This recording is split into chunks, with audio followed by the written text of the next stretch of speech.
Assalamualaikum warahmatullahi wabarakatuh. Perkenalkan, nama saya Sahad Lasmini dengan NIM 2401110062 dari jurusan Ilmu Administrasi Publik. Di sini, saya akan menjawab beberapa pertanyaan yang telah diberikan oleh dosen saya. Pertanyaannya, uraikan prinsip-prinsip penyelenggaraan pemerintahan daerah yang efektif dan akuntabel. Baik, saya akan menjawab pertanyaannya tadi, yaitu prinsip-prinsip penyelenggaraan pemerintahan daerah. Yang pertama ada partisipasi masyarakat. Di dalam partisipasi masyarakat ini, dia melibatkan masyarakat itu dalam proses pengambilan keputusan, implementasi kebijakan, hingga evaluasi untuk memastikan kebijakan sesuai kebutuhan dan aspirasi publik. Nah, yang kedua ada transparansi, yaitu keterbukaan dalam pengelolaan keuangan, proses perencanaan, dan pelaksanaan kegiatan pemerintah agar masyarakat dapat memperoleh informasi yang benar, jujur, dan mudah diakses. Nah, tiga ada akuntabilitas, yaitu pertanggungjawaban penggunaan dana dan hasil kegiatan penyelenggaraan pemerintah kepada publik melalui laporan yang jelas dan transparan.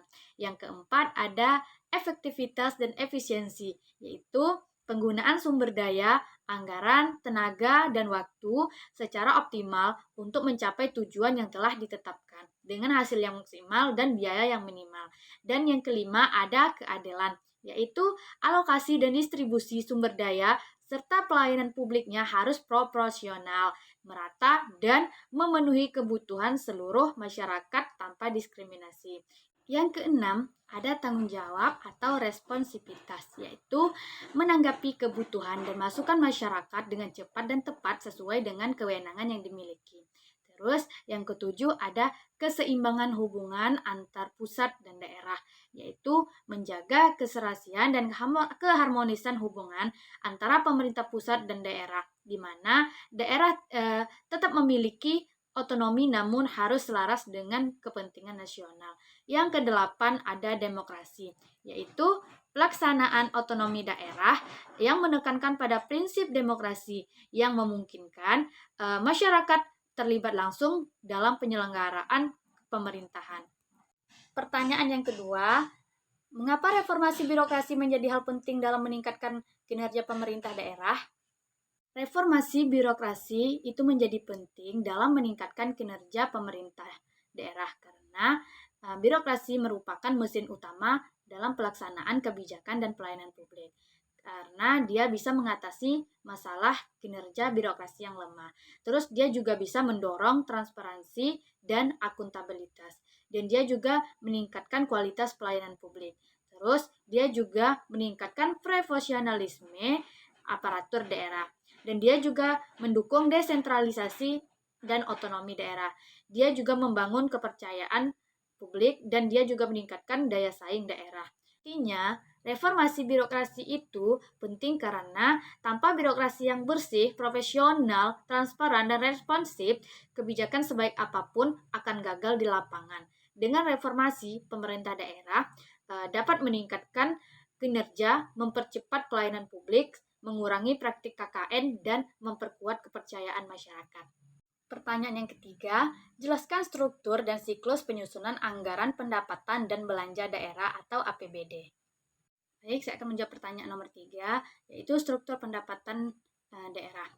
Yang pertama ada pendapatan daerah, yaitu semua penerima daerah yang sah untuk membiayai tugas pemerintahan. Ada pendapatan asli daerah atau PAD, yaitu pendapatan yang bersumber dari daerah itu sendiri, seperti pajak dan retribusi. Terus ada transfer, yaitu dana yang diterima oleh pemerintah pusat atau provinsi, seperti dana alokasi umum dan dana alokasi khusus. Terus lain-lain pendapatan daerah yang sah, yaitu pendapatan dari hasil pengelolaan aset daerah, seperti pinjaman daerah atau hibah. Nah, yang kedua ada belanja daerah. Belanja daerah ini semua pengeluaran daerah untuk pelaksanaan pemerintahan dan pembangunan, yaitu ada belanja operasional, pengeluaran untuk kebutuhan sehari-hari seperti gaji pegawai dan belanja barang. Nah, yang kedua ada belanja modal, yaitu pengeluaran untuk pengadaan aset tetap daerah. Dan ketiga ada pembiayaan daerah, yaitu sumber dana untuk menutup defisit atau digunakan untuk investasi. Yaitu ada penerimaan pembiayaan, yaitu dana yang diterima untuk menutupi defisit. Contohnya, sisa lebih anggaran tahun berjalan atau silpa. Terus pengeluaran pembiayaan, yaitu dana yang digunakan untuk investasi, jangka panjang, atau membayar hutang. Siklus dalam penyusunan APBD yang pertama ada perencanaan, yaitu penyusunan kebijakan umum anggaran atau KUA dan prioritas dan plafon anggaran sementara atau PPAS, yaitu pemerintah daerah merumuskan KUA kebijakan umum anggaran dan PPAS prioritas dan plafon anggaran yang menjadi dasar penyusunan APBD. Yang kedua ada penetapan, yaitu pembahasan dan penyampaian rancangan peraturan daerah Raperda. RKA SKPD diserahkan kepada DPRD untuk dibahas dan disetujui bersama dalam bentuk Raperda. Terus yang ketiga ada pelaksanaan dan penatausahaan, seperti pelaksanaan APBD. Setelah disahkan, APBD dilaksanakan untuk membiayai kegiatan pemerintahan dan pembangunan daerah. Dan yang keempat ada pengawasan dan pertanggungjawaban.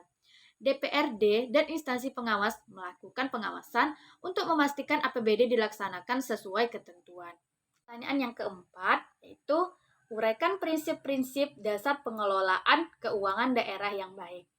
Saya akan menjawab pertanyaan nomor 4, yaitu ada transparansi atau keterbukaan, yaitu proses pengelolaan keuangan daerah harus bersifat terbuka dan mudah diakses oleh masyarakat agar mereka dapat memantau alokasi dan penggunaan dana daerah. Yang kedua ada akuntabilitas atau pertanggungjawaban. Pemerintah daerah itu wajib mempertanggungjawabkan setiap proses dan penggunaan keuangan kepada publik melalui laporan keuangan yang dapat diaudit. Terus yang ketiga ada efisiensi dan efektivitas, value of money, yaitu penggunaan anggaran harus mampu memberikan hasil yang maksimal dengan biaya yang seminimal mungkin dan mampu mencapai tujuan serta sasaran yang telah ditetapkan. Yang keempat ada partisipasi, yaitu masyarakat perlu dilibatkan dalam proses perencanaan, pengawasan, dan pemberian masukan terkait pengadaan keuangan daerah agar lebih profesional dan akuntabel. Nah, yang kelima ada keadilan dan keputusan, yaitu alokasi dan distribusi dana daerah harus dilakukan secara proporsional, merata, dan seimbang untuk memenuhi kebutuhan masyarakat, serta tindakan yang dilakukan harus wajar dan proporsional. Nah, yang keenam ada disiplin anggaran. Anggaran harus disusun sesuai dengan kemampuan penyelenggaraan urusan pemerintahan daerah dan kepentingan umum dan peraturan perundang-undangan yang lebih tinggi. Yang ketujuh, ada tanggung jawab dan kejujuran, yaitu pengelola keuangan daerah harus memiliki integritas tinggi, mengelola dana dengan jujur, serta memastikan semua kewajiban itu dapat dipenuhi tepat waktu. Nah, sekian jawaban dari saya. Assalamualaikum warahmatullahi wabarakatuh.